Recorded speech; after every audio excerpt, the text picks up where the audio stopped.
Di sebuah desa terpencil bernama Brahilang, para wanita hidup dalam ketakutan. Setiap malam, pakaian mereka yang dicuci hilang tanpa jejak.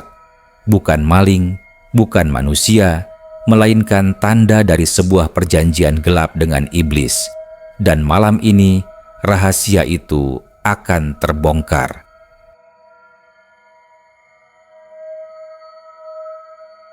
Desa Brahilang adalah sebuah desa kecil yang dikelilingi oleh hutan lebat dan persawahan. Dari luar, desa itu terlihat tenang, tentram, dan jauh dari hiruk-pikuk kota. Namun, sejak beberapa bulan terakhir, keresahan mulai tumbuh di hati para penduduknya, khususnya para wanita. Ada satu kejadian aneh yang terus berulang. Bra mereka selalu hilang setiap kali dijemur di luar rumah. Awalnya, para wanita hanya mengira itu ulah pencuri mesum. Seperti kebanyakan orang kampung, mereka menjemur pakaian di halaman atau di tali jemuran dekat dapur. Namun, yang hilang selalu sama, bra dan hanya bra. Celana dalam, rok, atau pakaian lain tetap utuh tergantung di tali jemuran, hanya bra yang lenyap. Malam itu, seorang wanita bernama Sulastri atau yang biasa dipanggil Bu Lastri sedang duduk di beranda rumah kayunya sambil menunggu cucian kering. Udara malam terasa dingin menusuk, bulan sabit menggantung redup di langit.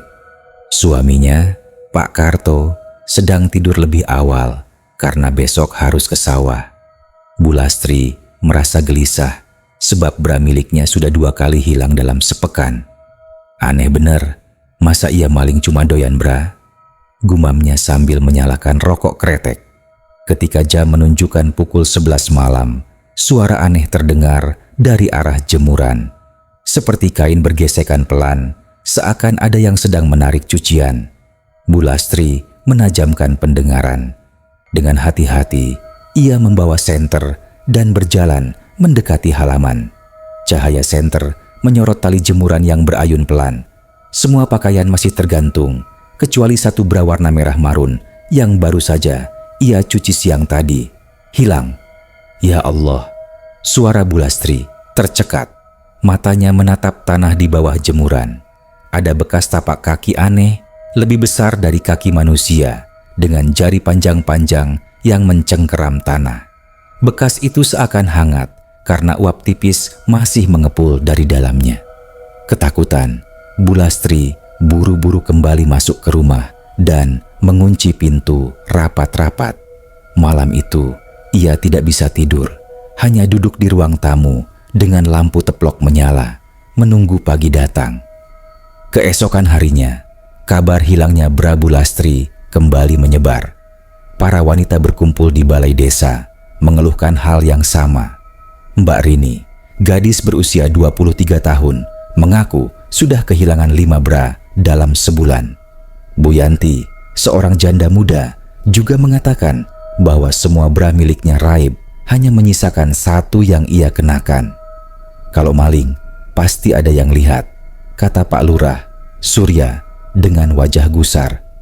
Tapi ini aneh, cuma bra yang diambil. Sudah 3 bulan ini terjadi. Kita harus cari tahu siapa pelakunya. Namun, seorang nenek tua bernama Mbah Karmi yang dikenal suka memberi ramalan, tiba-tiba berbicara lirih. Iki dudu maling, lurah, iki tanda, ana sing ngibadah karo lelembut kanggo sugih cepet. Lelembut iku sing jaluk tumbal barang wanita, sing paling cedak karo aurat. Bra iku tanda.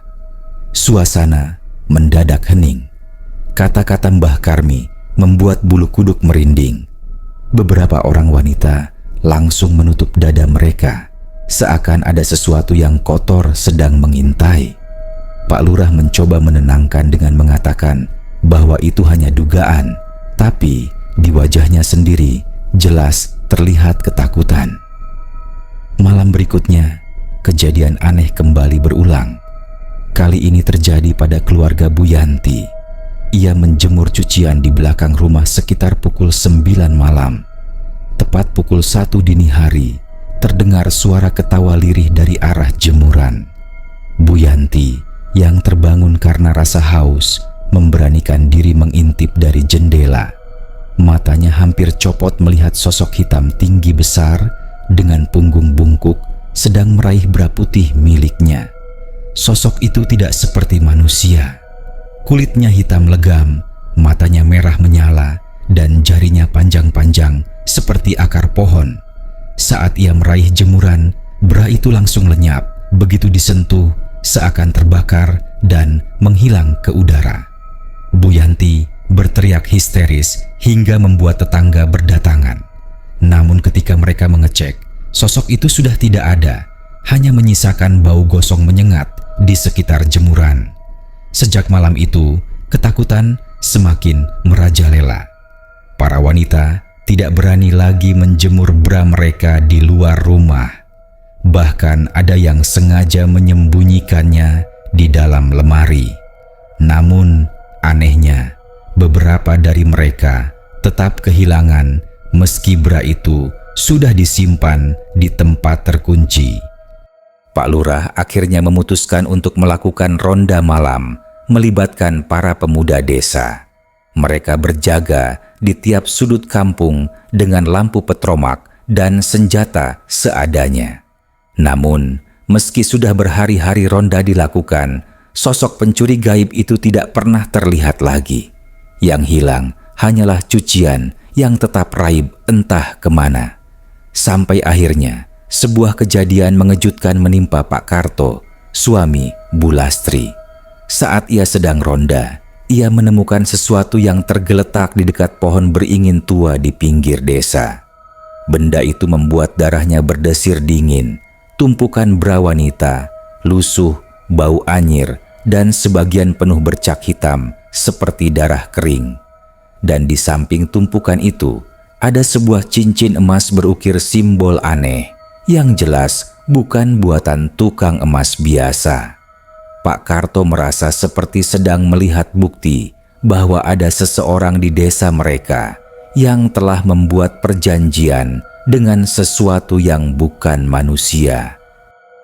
Malam itu, setelah menemukan tumpukan bra lusuh di bawah pohon beringin tua, Pak Karto merasa tubuhnya gemetar hebat. Angin malam yang berembus membawa bau anyir menusuk hidungnya.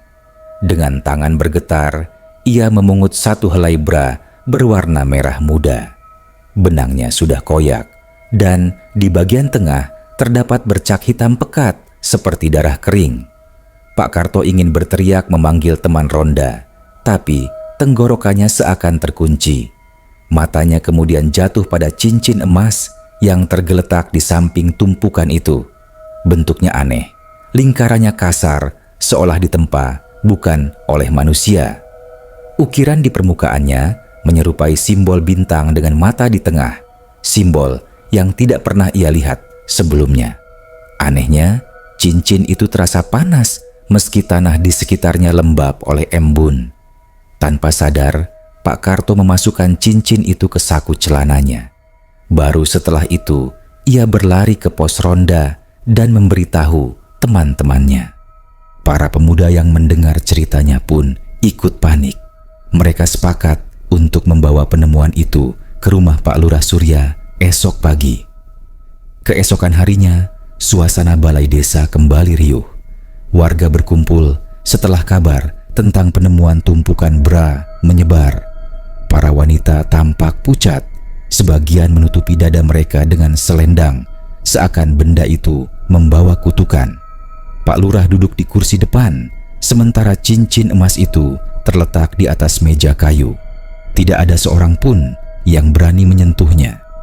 Cincin ini bukan buatan tukang emas kampung, kata Pak Lurah dengan suara serak.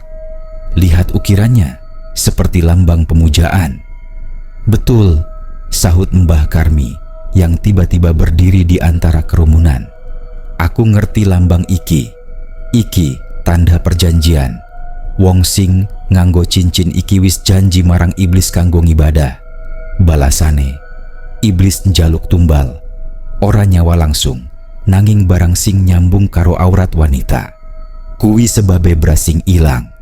Warga langsung berdesis ngeri. Mbak Rini yang duduk di barisan depan menutup mulutnya Sambil menahan tangis, Bu Yanti menunduk, wajahnya pucat pasi. "Siapa yang tega melakukan ini di desa kita?" tanya salah satu pemuda, Joko, dengan suara tinggi. "Siapa yang rela menjual kehormatan wanita demi kekayaan?" Tidak ada yang menjawab, hanya bisik-bisik pelan, saling curiga. Beberapa wanita bahkan mulai melirik sesama tetangga, mencoba menebak siapa yang mencurigakan. Malam itu, Pak Karto tidak bisa tidur. Ia masih menyimpan rasa gelisah sejak menemukan cincin itu. Saat tengah malam, tiba-tiba ia mendengar suara ketukan pelan di pintu rumahnya. Ia bangkit dengan hati-hati, membuka pintu sedikit. Tidak ada siapa-siapa di luar, hanya gelap dan kabut tipis yang turun dari hutan. Namun, di tanah depan pintu rumahnya ada sesuatu yang membuat darahnya dingin. Sebuah bra baru, masih basah seperti baru dicuci. Pak Karto langsung memanggil istrinya, Bu Lastri. Wanita itu hampir pingsan ketika melihat bra itu ternyata miliknya sendiri, yang ia sembunyikan di dalam lemari dan dikunci rapat-rapat.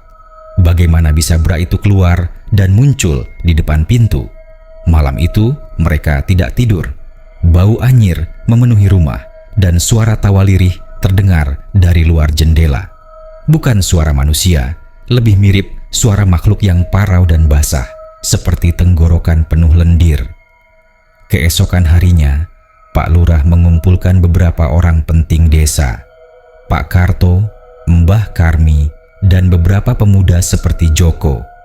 Mereka duduk melingkar di ruang tamu rumah lurah. Cincin emas itu tergeletak di tengah, dibungkus kain putih. Wajah semua orang tegang. "Kita harus tahu siapa pemilik cincin ini," kata Pak Lurah. "Kalau tidak, desa kita tidak akan pernah aman." Mbah Karmi mengangguk. "Ana cara. Wong sing nggawe perjanjian biasane ora bisa ado saka cincin iki. Cincin dua kaya kunci. Yen kita simpen, wong iku bakal gelisah, kepengin jupuk maneh. Malam iki, ayo kita jebak." Malam pun tiba. Warga sepakat mengadakan ronda besar-besaran. Cincin itu diletakkan di balai desa, dijaga beberapa pemuda yang bersembunyi. Semua orang menunggu dengan napas tertahan. Angin malam bertiup kencang, membuat genteng berderak. Jam menunjukkan pukul 2 dini hari, dan suasana desa begitu mencekam. Tiba-tiba, dari kejauhan terdengar langkah berat mendekat.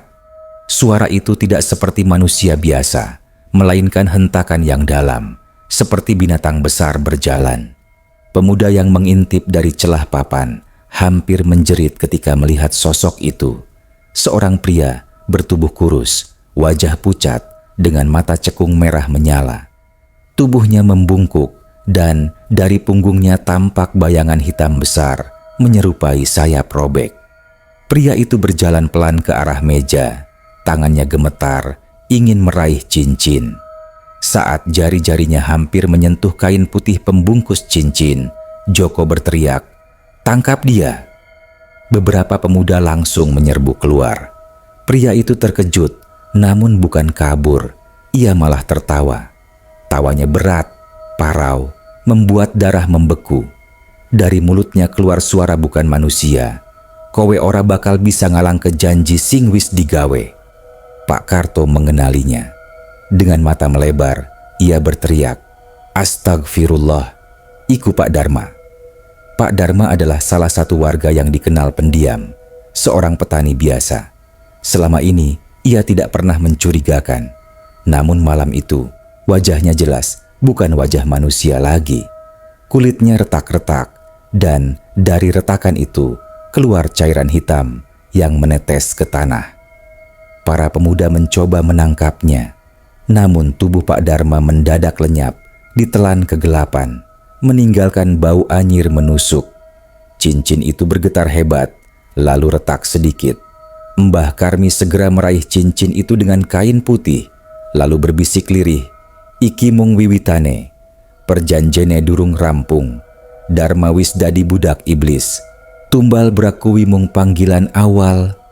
nyawa Sing sabanjure bakal dijupuk. Semua orang di ruangan itu terdiam. Malam terasa semakin dingin. Mereka sadar musibah baru saja dimulai. Sejak malam ketika Pak Dharma ketahuan mencoba mengambil cincin itu, Desa Brahilang tidak pernah sama lagi. Warga semakin ketakutan. Siang hari terasa muram, malam hari jauh lebih mencekam. Setiap rumah kini menutup jendela rapat-rapat sebelum gelap. Para wanita tidak lagi berani menjemur pakaian. Bahkan di dalam rumah mereka simpan bra dengan kain putih atau dibakar demi rasa aman. Namun, meski begitu, kehilangan tetap terjadi. Entah bagaimana, beberapa wanita mendapati bra mereka tetap hilang, seakan ada tangan gaib yang merampas langsung dari lemari terkunci. Bulastri adalah salah satunya. Suatu pagi, ia membuka lemari dan mendapati semua bra miliknya Raib. Yang tersisa hanyalah gantungan kosong dan bau anyir menyengat. Ia menangis terseduh, sementara Pak Karto hanya bisa menggenggam bahunya, bingung harus berbuat apa. Pak Lurah Surya kembali mengumpulkan warga. Kali ini suasananya jauh lebih mencekam. Lampu petromak yang tergantung di balai desa berkelip redup, seakan ikut ketakutan. "Warga semua, kita harus bicara serius," kata Pak Lurah dengan suara berat. "Kita semua sudah tahu, ini bukan pencurian biasa. Ini perjanjian gelap. Pelakunya Pak Dharma, tetangga kita sendiri." "Dharma sudah bukan manusia lagi," tambah Mbah Karmi dengan lirih. "Kowe kabeh wis weruh dewe. Matane abang, kulite pecah-pecah. Ikutan dayan roh manungsa wis dadi budak iblis. Saiki Sing dijupuk dudu mung bramane, nanging nyawa." Kata-kata itu membuat semua orang bergidik. Mbak Rini langsung menunduk, menahan air mata. Beberapa wanita mulai berbisik ketakutan, takut mereka yang akan jadi korban berikutnya. "Kenapa harus bra?" tanya Bu Yanti dengan suara bergetar. "Kenapa bukan benda lain?" Mbah Karmi menatapnya tajam. "Bra iku lambang aurat wanita, lambang kesuburan. Iblis seneng barang sing cedak karo kehormatan manungsa. Kuwi sing enggawe perjanjian wis nawari barang kuwi kanggo nandha kasugihan. Ning sakwise, iblis ora puas. Sabanjure, nyawa sing arep dijupuk." Pak Lurah terdiam, wajahnya penuh keringat meski malam itu udara dingin. Ia tahu desa sedang dalam bahaya besar. Sejak kejadian itu, Pak Dharma tidak pernah terlihat lagi di desa. Sawahnya terbengkalai, rumahnya kosong. Namun, beberapa orang mengaku melihat sosoknya mondar-mandir di dekat hutan beringin tua. Sosoknya selalu bungkuk, berjalan dengan langkah berat, kadang disertai suara tawa parau yang membuat bulu kuduk berdiri. Joko, pemuda desa yang ikut ronda, bersumpah ia pernah melihat Dharma duduk di cabang pohon beringin. "Matane abang, tangane dawa kaya cakar," katanya. "Waktu aku nyorot lampu, dheweke malah mesem, terus ilang dadi asap ireng." Desa pun semakin mencekam. Malam itu, Desa Brahilang diguncang teror besar. Tepat pukul 2 dini hari, terdengar teriakan panjang dari arah rumah Bu Yanti. Warga berlarian dengan lampu petromak dan obor. Saat mereka tiba, pintu rumah Bu Yanti terbuka lebar. Bau busuk bercampur anyir menyengat. Di dalam rumah, Bu Yanti tergeletak di lantai. Tubuhnya gemetar hebat. Matanya melotot ketakutan. Mulutnya masih bergetar, seakan ingin menjerit. Namun suara tercekat di tenggorokan. Yang membuat semua orang hampir pingsan adalah kenyataan bahwa bra yang ia kenakan telah hilang entah kemana, lenyap begitu saja, hanya meninggalkan bekas luka bakar hitam di kulit dadanya. Pak Karto yang mencoba mendekat langsung menutup mulutnya, hampir muntah. Astagfirullah. Di dinding kamar ada bekas tangan hitam dengan jari panjang. Bekas itu menempel pekat seperti jelaga, berbau gosong. "Dharma wis mulai jupuk tumbal," bisik Mbah Karmi yang hadir di antara kerumunan. Iki mung wiwitane, sabanjure bakal ana sing mati.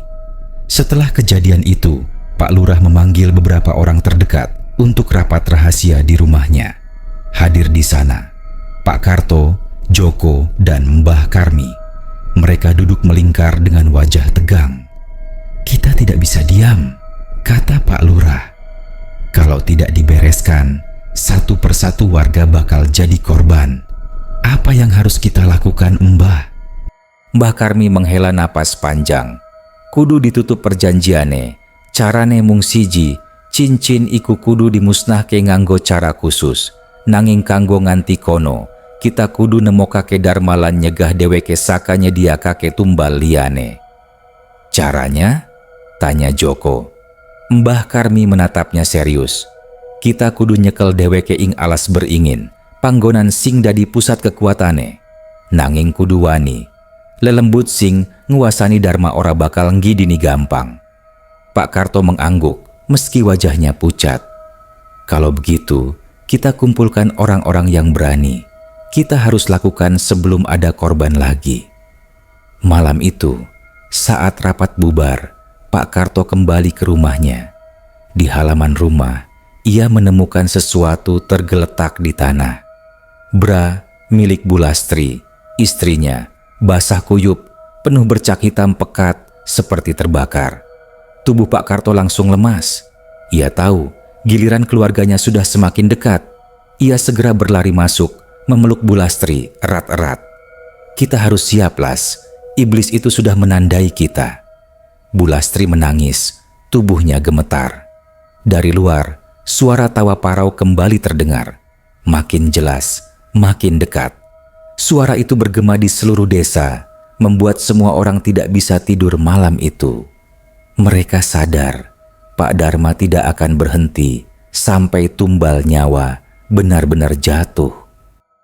Setelah kejadian mengerikan yang menimpa Bu Yanti, suasana desa Brahilang benar-benar berubah. Siang hari desa terasa muram, malam hari seperti neraka. Suara jangkrik dan kodok yang biasanya menenangkan kini terdengar seperti nyanyian kematian. Warga tidak lagi berani berjalan sendirian, bahkan hanya untuk pergi ke sumur. Anak-anak dilarang keluar rumah setelah matahari terbenam. Para wanita tidur dengan kain sarung melilit dada mereka, takut sesuatu merenggut pakaian dalam terakhir yang masih mereka miliki. Namun, ketakutan tidak menghentikan kejadian aneh. Setiap malam, suara tawa parau terdengar dari arah hutan beringin tua. Kadang disertai bau gosong yang terbawa angin hingga ke rumah warga. Orang-orang yakin itu suara Pak Dharma, atau lebih tepatnya, suara makhluk yang sudah merasuki tubuhnya. Pak Lurah Surya tahu ia tidak bisa membiarkan desa tenggelam dalam teror. Maka malam itu, ia kembali mengumpulkan orang-orang terdekat, Pak Karto, Joko, dan Mbah Karmi. Mereka duduk di ruang tamu dengan lampu petromak redup. Wajah mereka serius dan lelah. "Kita tidak punya waktu lagi," kata Pak Lurah. "Kalau kita terus menunggu, korban berikutnya bisa saja istri atau anak kita sendiri." Pak Karto mengangguk. "Betul, Lurah. Tadi sore aku menemukan bra milik Lastri di halaman, penuh bercak hitam. Itu tandanya keluargaku sudah ditandai. Aku tidak bisa diam lagi." Mbah Karmi menatap mereka dengan tatapan tua yang dalam. "Aku wis ngomong, yen kuncine ana ing cincin emas kuwi. Selama cincin iki ora dimusnahke, Dharma bakal terus kuat.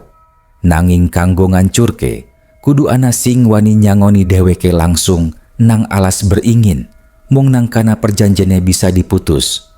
"Kalau begitu," potong Joko, menggertakkan giginya, "malam ini kita masuk ke hutan itu. Kita cari Dharma, kita akhiri semua ini." Pak Lurah menarik napas panjang, lalu mengangguk.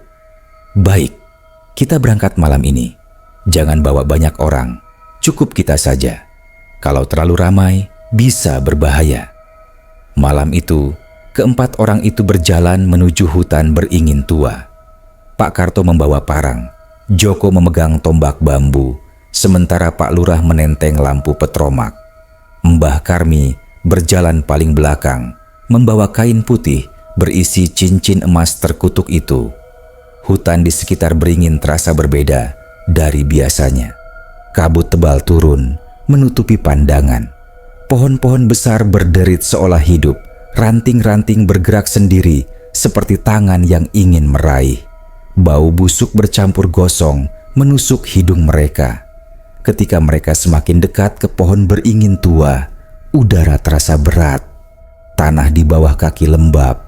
Sesekali ada suara gemericik, seakan mereka menginjak sesuatu yang basah. Ketika Pak Lurah menyorotkan lampu ke tanah, mereka melihat sesuatu yang membuat mereka tercekat. Puluhan brawanita berserakan, menempel di tanah penuh bercak darah kering. Ya Allah, desis Pak Karto, wajahnya pucat pasi. Joko menggertakkan giginya. Iki panggonane. Tiba-tiba terdengar suara tawa parau dari balik kabut. Dari kegelapan, sosok kurus bungkuk perlahan muncul. Itu memang Pak Dharma, tapi wajahnya sudah tidak menyerupai manusia lagi. Kulitnya hitam retak-retak. Dari retakan itu mengalir cairan pekat seperti darah hitam. Matanya merah menyala dan jari-jarinya panjang seperti akar beringin. Sampeyan kabeh ora bakal bisa mandegake aku. Suaranya berat, bergema di hutan. Aku wis janji karo gustiku, brakuwi mung wiwitane. Sakwise iki, nyawa bakal dadi tumbal.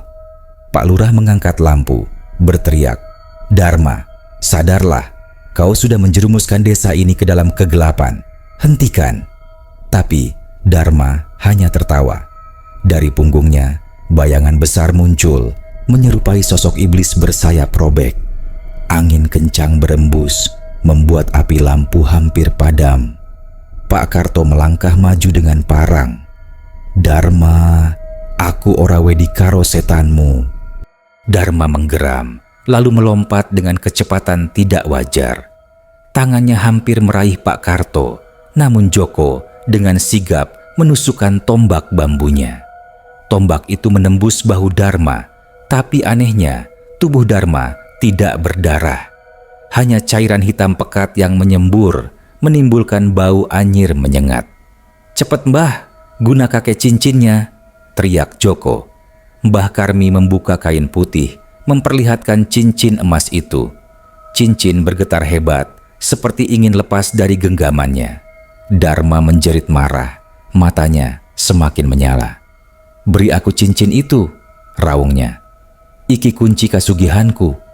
Pak Karto menebas dengan parang, mengenai tangan Dharma. Namun tangan itu tidak putus, malah semakin panjang dan melilit parang, membuatnya sulit melepaskan. Dharma kemudian menjerumuskan Pak Karto ke tanah, nyaris meremukkan dadanya. Pak Lurah berusaha menyalakan doa-doa, suaranya gemetar. A'udzubillahi minasyaitonir rajim. Tiba-tiba, tanah di bawah beringin bergetar hebat. Dari dalam tanah, tangan-tangan hitam muncul, menarik bra-bra yang berserakan, lalu menumpuknya menjadi gundukan besar. Dari gundukan itu keluar suara tangisan wanita, memilukan, seakan jiwa mereka terperangkap di sana. Mbah Karmi menatap cincin di tangannya, lalu menatap Dharma yang semakin kuat. Ora ana cara maneh, cincin iki kudu dipecah nang kene, saiki uga. Tapi caranya gimana? Tanya Pak Lurah panik. Cincin iki kudu dipaksa mangan geni suci, dudu geni biasa, jawab Mbah Karmi. Kudu ana sing wani dadi tumbal kanggo nyelamet ke desa iki. Semua terdiam. Dharma tertawa keras, suaranya memecah malam. Ora ana sing wani, kabeh bakal dadi miliku. Pak Karto menggenggam parang dengan sisa tenaga, menatap cincin itu. Dalam hatinya, ia tahu mungkin ia harus jadi orang itu. Hutan beringin tua malam itu berubah menjadi medan pertempuran gaib. Angin bertiup kencang, ranting-ranting pohon melambai liar, seolah berusaha menutup pandangan bulan. Kabut semakin pekat dan suara tangisan wanita dari gundukan Bra semakin keras, menusuk telinga setiap orang yang hadir di sana. Pak Dharma berdiri di tengah-tengah, tubuhnya kurus, matanya merah menyala, dan bayangan iblis besar dari punggungnya semakin jelas. Jari-jari panjangnya mencengkeram tanah, meninggalkan bekas gosong setiap kali menyentuh.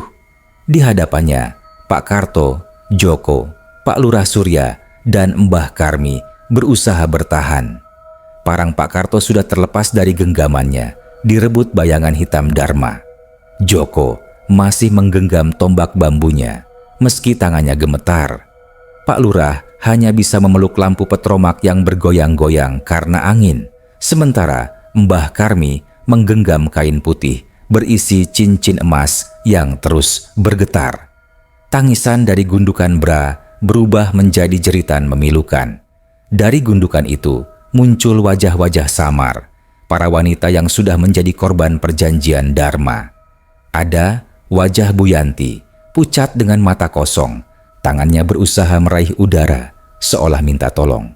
Ada juga wajah-wajah yang tidak dikenali, mungkin para korban dari luar desa. Sampeyan kabeh wis terlambat. Dharma tertawa parau. Tumbalku wis akeh, jiwa-jiwa iki sing maringi aku kasugihan. Wong-wong Brahilang bakal sujud nang ngisor kakiku. Pak Karto berteriak dengan suara parau.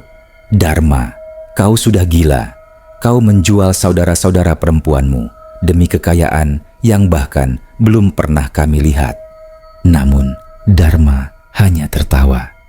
Sampeyan bakal ngerti mengko. Sawise iki, desa iki bakal kaya raya.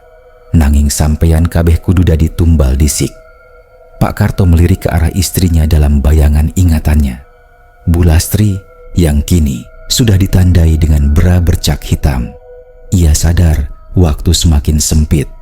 Kalau Dharma tidak dihentikan malam ini, maka istrinya mungkin jadi korban berikutnya. Pak Karto menggertakkan giginya. Ia tahu apa yang dimaksud Mbah Karmi. Cincin emas itu hanya bisa dimusnahkan dengan api suci, api yang lahir dari pengorbanan manusia yang rela menyerahkan diri. Api biasa tidak cukup kuat. Mbah, bisiknya sambil menahan napas. Apa betul kalau aku yang jadi tumbal, cincin itu bisa hancur? Mbah Karmi menatapnya dengan mata tua penuh iba.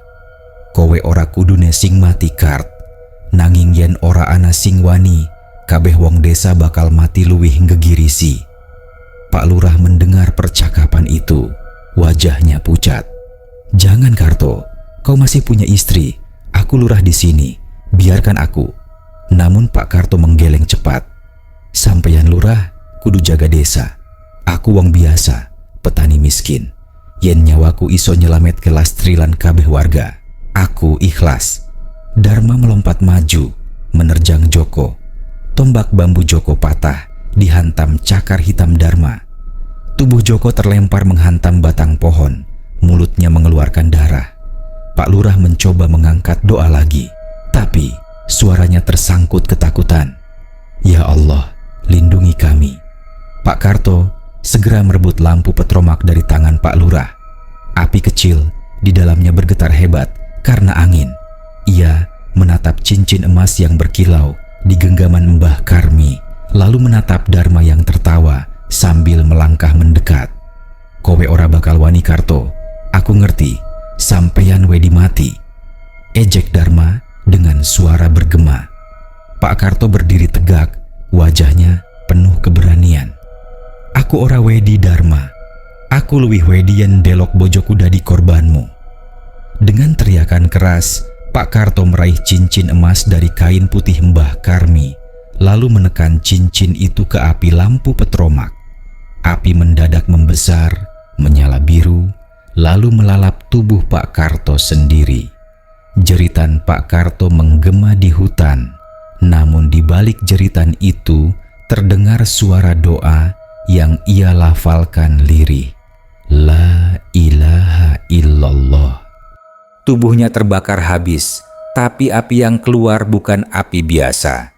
Api itu menyala biru terang, membentuk lingkaran cahaya yang melingkupi pohon beringin. Cincin emas bergetar hebat, kemudian retak, lalu meledak menjadi abu hitam yang beterbangan. Dharma menjerit histeris, tubuhnya berasap. Bayangan iblis di punggungnya menggeliat, menjerit panjang sebelum pecah menjadi ribuan asap hitam yang melayang ke langit malam. Tangisan dari gundukan Bra berubah menjadi teriakan lega. Wajah-wajah wanita yang tadi tersiksa kini perlahan memudar, seolah jiwa mereka dibebaskan dari kurungan. Gundukan Bra itu pun terbakar bersama api suci, hingga hanya tersisa abu hitam yang tertiup angin. Tubuh Dharma roboh ke tanah, membakar tanah di sekitarnya. Wajahnya kembali seperti manusia, pucat, penuh air mata. Dengan napas terakhir, ia menatap Pak Lurah dan Mbah Karmi. "Aku mung pengen sugih, aku kesel dadi wong melarat." Suaranya parau, kemudian terhenti. Tubuhnya hancur jadi abu, terseret angin malam. Api perlahan padam, menyisakan bara kecil.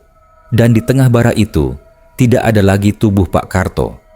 Ia sudah lenyap bersama api penebus yang memutus perjanjian iblis. Mbah Karmi terjatuh berlutut, menangis lirih. Joko yang terluka hanya bisa memandang kosong. Pak Lurah menutup wajahnya dengan kedua tangan, bahunya bergetar menahan tangis. "Pak Karto, kowe wong sing paling wani," bisik Mbah Karmi. "Nyawa muda ditumbal kanggo nyelamet ke kabeh desa." Hutan beringin kembali sunyi. Angin berhenti, kabut perlahan menghilang. Untuk pertama kalinya setelah berbulan-bulan, desa terasa benar-benar tenang. Tapi harga yang harus dibayar sangat mahal. Satu nyawa suci yang rela berkorban. Sejak malam pengorbanan Pak Karto di hutan beringin tua, desa Brahilang perlahan kembali tenang. Tidak ada lagi suara tawa parau yang terdengar di malam hari. Tidak ada lagi Bra yang hilang dari jemuran, dan bau anyir gosong pun hilang dari udara desa. Orang-orang menyebut malam itu sebagai malam penyelamatan. Namun, bagi Bu Lastri, istri Pak Karto, malam itu adalah malam kehilangan. Suaminya hilang tanpa jasad, hanya meninggalkan abu yang bercampur dengan tanah. Bu Lastri kini hidup dalam kesunyian. Setiap malam, ia duduk di beranda rumah, menatap kosong ke arah hutan beringin. Air matanya jatuh tanpa suara. Hatinya selalu bertanya, apakah pengorbanan Karto benar-benar menutup perjanjian iblis itu selamanya? Hari-hari setelah kejadian itu, warga desa sering berkumpul di rumah Bu Lastri untuk memberi semangat. Pak Lurah Surya juga sering datang, membawa kebutuhan sehari-hari. Namun, setiap kali mata Bu Lastri bertemu dengan mata mereka, hanya ada kesedihan. Semua orang tahu nyawa suaminya telah jadi harga untuk keselamatan desa. "Wong kuwi pahlawan sejati," kata Mbah Karmi suatu sore, menatap Bu Lastri dengan penuh iba. "Ora ana wong sing iso nindakake pengorbanan kuwi. Nyawane dadi tumbal suci sing nutup lawang perjanjian." Namun, kata-kata itu tidak membuat hati Bu Lastri lebih ringan. Malam-malamnya tetap penuh mimpi buruk. Ia sering terbangun karena merasa seperti ada tangan panjang yang meraih dadanya. Kadang ia mencium bau anyir samar yang entah dari mana asalnya. Suatu malam, Bu Lastri duduk di ruang tamu dengan lampu teplok menyala. Ia membuka lemari suaminya, ingin merapikan pakaian yang tersisa. Namun saat menarik laci paling bawah, ia menemukan sesuatu yang membuat tubuhnya gemetar. Sebuah bra lusuh, penuh bercak hitam, terlipat rapi di bawah tumpukan kain sarung. Tangannya bergetar saat mengangkatnya. Itu jelas bukan miliknya. Bra itu lebih kecil, mungkin milik Mbak Rini atau Bu Yanti. Ia langsung menutup laci itu kembali, napasnya memburu. "Mungkinkah Karto tahu sesuatu yang tidak pernah ia ceritakan?" gumamnya dengan suara serak. Malam itu, ia tidak bisa tidur. Pikiran buruk berkelebat di kepalanya. Apakah mungkin suaminya, orang yang ia cintai, pernah terlibat sedikit dalam perjanjian itu? Atau Bra itu hanya salah satu sisa dari kutukan yang belum benar-benar hilang? Beberapa minggu kemudian, kejadian aneh kembali muncul. Mbak Rini melapor bahwa ia kehilangan Bra meski sudah disimpan di dalam rumah. Bu Yanti yang trauma bersumpah mendengar suara tawa parau lagi di dekat dapurnya. Pak Lurah Surya merasa gelisah. Ia memanggil Mbah Karmi untuk memastikan. "Kowe ngomong perjanjian wis nutup, Mbah," katanya tegas. "Tapi kenapa masih ada tanda-tanda?" Mbah Karmi terdiam lama, lalu berkata lirih, "Perjanjian memang wis pecah, nanging roh-roh sing tahu dicekel ora gampang ilang. Kabeh sing tahu kena gawean iblis, biasane ninggal warisan gaib. Desa iki wis dicap, yen ora dijaga, bisa wae roh kuwi bali maneh." Pak Lurah hanya bisa menghela napas berat. Ia tahu meski Dharma sudah hancur, jejak iblis tidak pernah benar-benar lenyap.